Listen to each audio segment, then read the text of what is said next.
வணக்கங்க, நான் டாக்டர் மோனிகா. கோயம்புத்தூர்ல இருந்து பெயிண்ட் டீலருங்க. பெயிண்ட் டீலர்னா ப்ராடக்ட் மட்டும் செல் பண்ணலைங்க, நம்ம சர்வீசஸும் ப்ரொவைட் பண்ணிட்டு இருக்கிறோம்.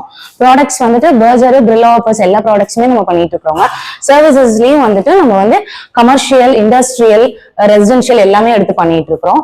நாங்க வந்து பாத்தீங்கன்னா என்னுடைய இது எப்படி இருக்கும், ஒர்க் ஷெடியூல் எப்படி இருக்கும்னா, ஃபர்ஸ்ட் ஆஃப் காலையில கண்டிப்பா சைட்டுக்கு வருவேன். ஏன்னா வந்து டெய்லி ஒர்க் ப்ராக்ரஸ் பார்க்கணும், டெய்லி என்னென்ன வேலை நடந்திருக்கு எப்படி இருக்குன்றத நான் பாக்குறதுக்காக கண்டிப்பா சைட்டுக்கு வருவேங்க. சைட்டுக்கு வந்து முடிச்சதுக்கு அப்புறமேட்டு தான் செகண்ட் ஆஃப் நான் கடைக்கே போவேன். செகண்ட் ஆஃப் கடைக்கு போறதுன்றதே வந்துட்டு டீலர்ஸ் கூட இருக்கிற மீட்டிங்ஸ்க்கு, இல்லைன்னா வந்து கஸ்டமர்ஸ் வந்து கலர் சஜஷன்ஸ்க்காக வருவாங்க, அவங்களுக்கு கலர் கன்சல்டேஷன்ஸ் கொடுக்கறதுக்கு, அதுக்காக கடைக்கு போறதுதான். மற்றபடி வந்து மெட்டீரியல்ஸ் என்னுடைய சைட்டுக்கு வரதா இருக்கட்டும், இதெல்லாம் முன்னாடியே நாங்க பிளான் பண்ணிடுவோம்.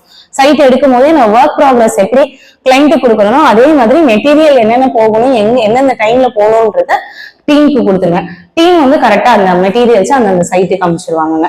எனக்கு வந்து ஒர்க் ப்ராக்ரஸ் கரெக்டா போகணும், குவாலிட்டியா இருக்கணும் ஒர்க், அதுல நான் காம்ப்ரமைஸே ஆக மாட்டேன். என் டீமும் கேட்டீங்கன்னா தெரியும், எந்த விதத்துலயும் குவாலிட்டி வைஸ் காம்ப்ரமைஸ் ஆக மாட்டேன். என் கிளைண்ட்டுமே அதுதான் சொல்லுவாங்க.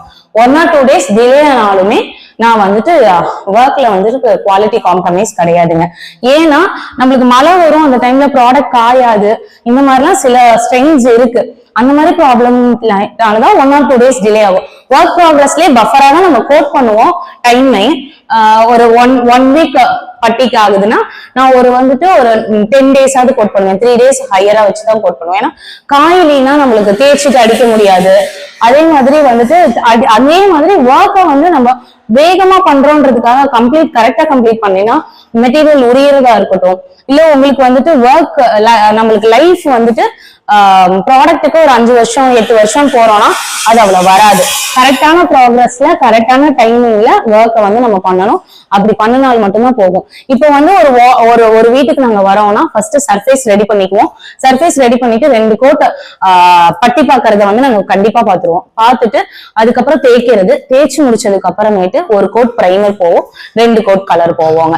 இது வந்து யூஸ்வலா இருக்கிற நியூ சைட்ஸ்ல நாங்க ஒர்க் பண்றது. இதுதான் நாங்க வந்து சஜஸ்ட் பண்றோம், கிளைண்ட்ஸுக்கும் சஜஸ்ட் பண்றோம். என்ன பிரைமர் போகணும், எங்க பிரைமர் இந்த பிரைமர் தான் போகணும், எங்க வந்து வாட்டர் ப்ரூஃபிங் பிரைமர் போகணும், எங்க வந்துட்டு நார்மல் பிரைமர் போனா போதும், இதெல்லாம் வந்துட்டு நம்ம சஜஷனா உங்களுக்கு கரெக்டா ஒர்க் ஷெடியூல்ல கொடுத்துருவாங்க. சிவில்ன்ற பார்க்கும்போது நிறைய ஃபுல்லா மென்ஸோட தாங்க இருக்கும். இப்ப நானே வந்து சைட்டுக்கு வரும்போது நான் ஒரே ஒரு பொண்ணாதான் இருப்பேன், மற்றவங்க எல்லாரும் மென்னாதான் இருப்பாங்க. நான் இன்ஜினியர்கிட்ட ஒர்க் பண்றதா இருக்கட்டும், கிளைண்ட் சைடா இருக்கட்டும், இல்ல வந்துட்டு கான்ட்ராக்டிங் பீப்புளா இருக்கட்டும், எல்லாருமே மென்னாதான் இருப்பாங்க. பட் அந்த மாதிரி எந்த ப்ராப்ளம்ஸும் இல்லைங்க. இப்ப வெல்கமிங்கா தான் பாக்குறாங்க உமன் எல்லா இண்டஸ்ட்ரியிலயும். அதனால ஹாப்பியா ஒர்க்